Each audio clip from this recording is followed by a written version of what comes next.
मुख्यमंत्री capital hospital परिदर्शन।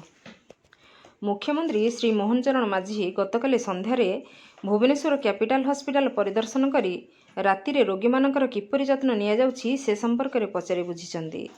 रोगी मानक सहित आलोचना करी सेमानक रहिबा खाइबा और अटेंडेंट मानक पई थिबा सुविधा संपर्क में मुख्यमंत्री पचारि बुझिथिले।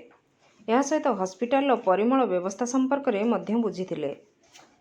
कैपिटल हॉस्पिटल आहुरी आधुनिकरण करा जाई रोगी मानक पई अधिक सुविधार व्यवस्था करा जिवो बोली से कहिथिले।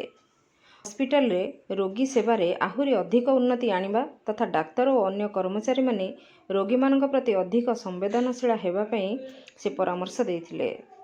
निर्देशक श्री दिलीप कुमार पंडा उपस्थित थिले। एही अवसर रे हॉस्पिटल अस्थायी कर्मचारी मानक सहित मध्य आलोचना करी सेमानकर प्राप्य मजूरी संपर्क में बुझिथिले। नुआ वर्धित मजूरी मिलिबा परे सेमानकर प्राप्य बुद्धि पाइब बोली मुख्यमंत्री कहिथिले। रोगी सेवा पर एक महान कार्य निष्ठार सहित दायित्व तुलाइथिबारु मुख्यमंत्री सेमानकर उच्च प्रशंसा करथिले। Bureau report, Nagaraj news.